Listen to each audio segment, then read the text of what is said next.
Uma cidade de chaminés submarinas.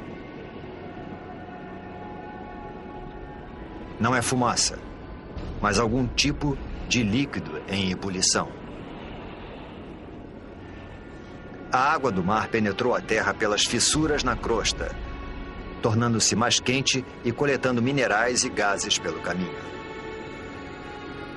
É essa poderosa mistura que está sendo lançada de volta para o oceano, formando essas torres. Acrescente a isso os minerais e as substâncias químicas dos meteoritos, e a água se transforma numa sopa de substâncias químicas. É impossível saber como e onde, mas de alguma forma essas substâncias químicas se reuniram para dar origem à vida. Agora a água está repleta de organismos microscópicos. Essas bactérias unicelulares são as primeiras formas de vida na Terra.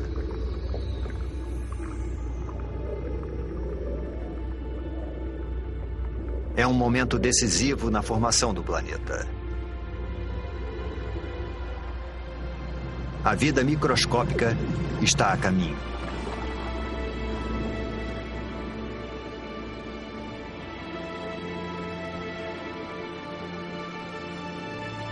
No entanto, por centenas e milhares de anos, nada muda.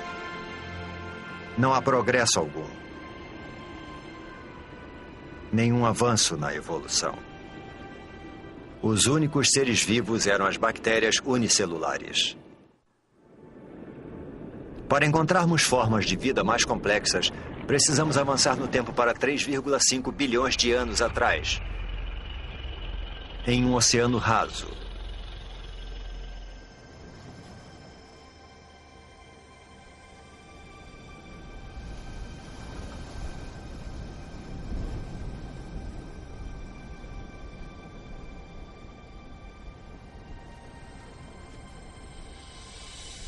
Essas estruturas parecem rochas, ou até plantas.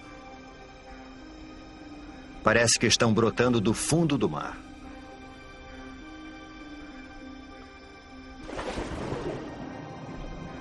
Cada estrutura é um amontoado de bactérias vivas, uma colônia chamada estromatólito.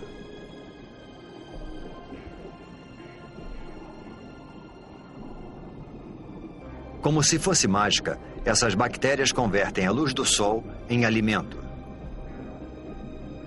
Esse processo denominado fotossíntese utiliza a luz do sol para transformar dióxido de carbono e água em glicose. Um tipo de açúcar simples e semelhante ao que colocamos no nosso cafezinho.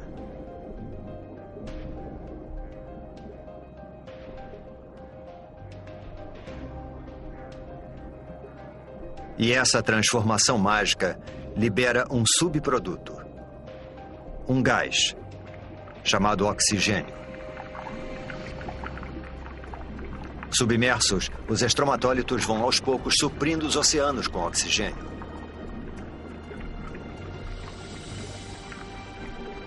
O oxigênio transforma restos de ferro na água em ferrugem.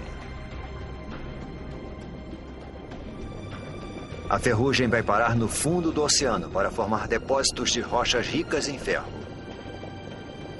Algum dia nós vamos usar esse mineral para construir pontes, navios e arranha-céus.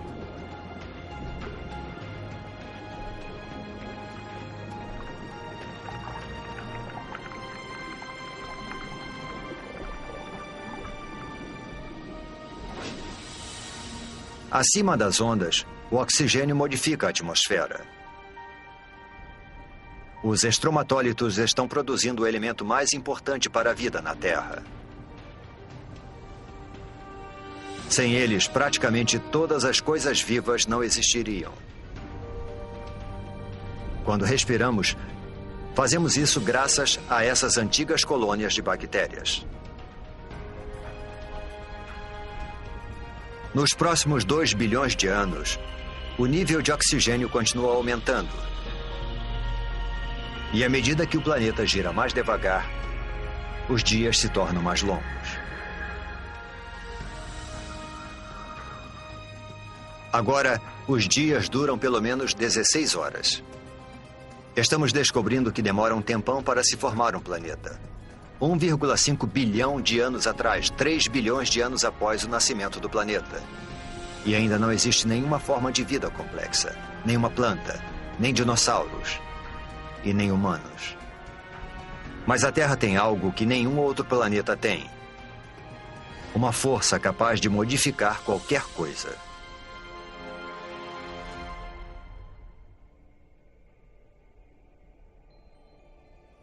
Nosso planeta, uma bela esfera azul, é formado de ilhas vulcânicas. Há 1,5 milhão de anos, abrigava formas de vida primitivas.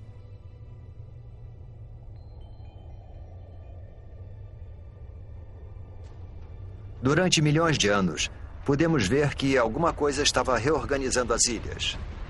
Escondida sob o oceano, a crosta terrestre se dividiu em enormes placas. Mais a fundo, o núcleo da Terra está em atividade. É mais quente que a superfície do Sol. Tão quente que provoca o movimento das rochas sob a crosta. Esses movimentos puxam e empurram as placas ao redor do globo e carregam com elas os oceanos e as ilhas. Milhões de anos se passaram. Desse ponto de vista, parece que o nosso planeta está ativo e em transformação. Vivo. Ao longo de 400 milhões de anos, um novo e vasto supercontinente é formado. O Rodinia.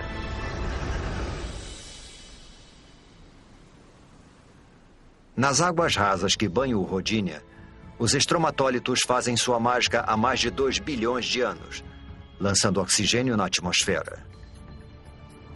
A temperatura é de 30 graus Celsius e os dias têm 18 horas de duração.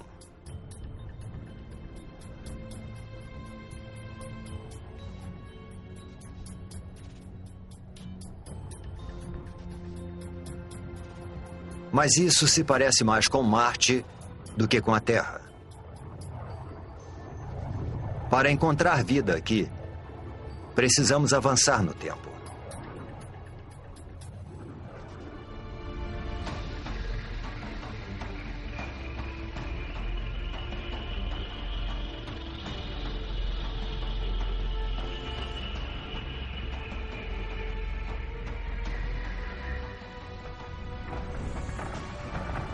Esse é o estado de Washington, 750 milhões de anos atrás. Alguma força das profundezas do próprio planeta está rasgando a crosta em pedaços. É como se o mundo estivesse se fragmentando. E só existe uma força poderosa o bastante para fazer isso: o calor. Ele escapa do núcleo terrestre em fusão, esticando e enfraquecendo a crosta. Centímetro por centímetro, ano após ano, o imenso supercontinente está se dividindo em dois.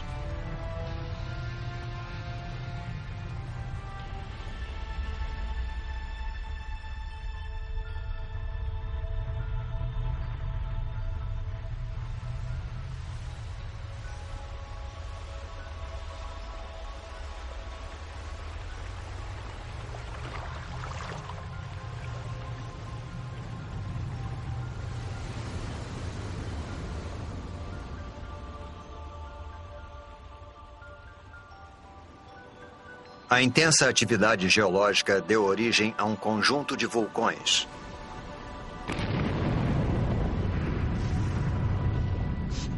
Os vulcões lançam dióxido de carbono na atmosfera. Há fumaça e gás por toda a parte.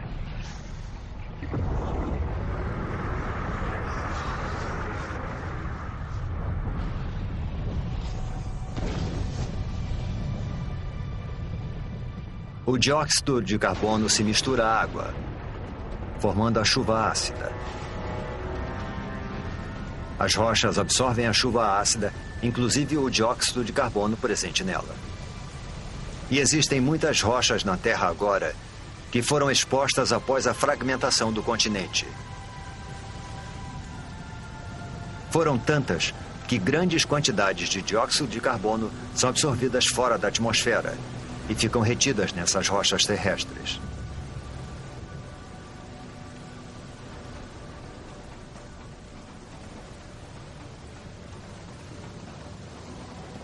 Não existe dióxido de carbono suficiente na atmosfera para bloquear o calor do Sol ao redor do planeta. Em poucos milhares de anos, a temperatura despenca para menos 50 graus Celsius.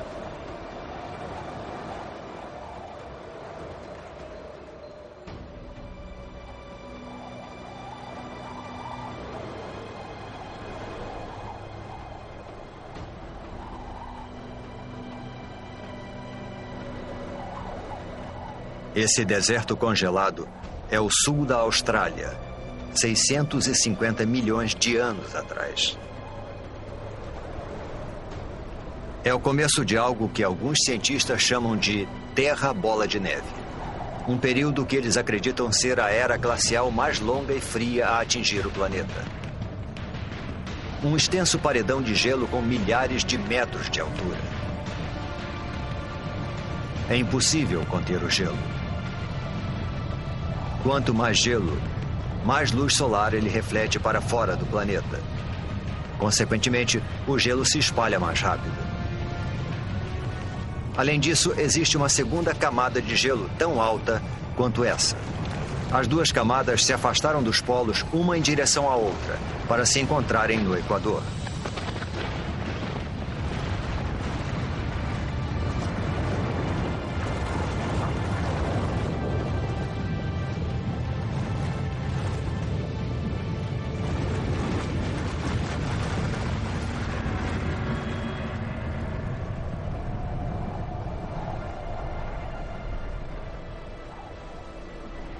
Agora, uma camada de gelo de 3 quilômetros de espessura jaz no planeta Terra.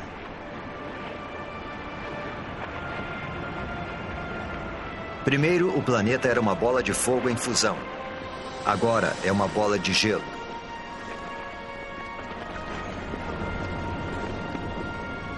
Praticamente toda a luz solar e o calor são refletidos para o espaço.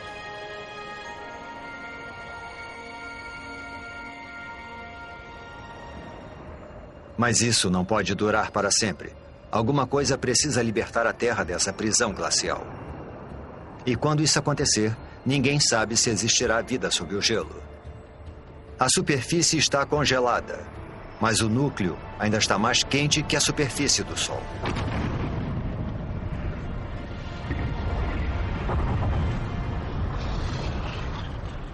Os vulcões estão em erupção desde que o mundo começou a esfriar. Mas até agora, nem o calor nem a força gerados por eles têm tido impacto no gelo.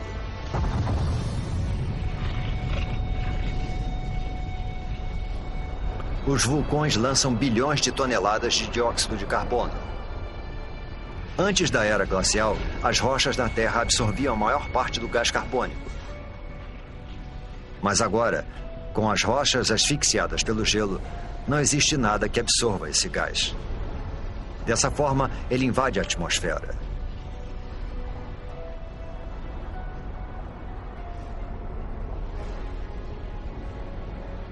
Ele envolve a Terra como um lençol, impedindo que o calor do Sol penetre. As temperaturas aumentam. Após 15 milhões de anos, o gelo começa a derreter.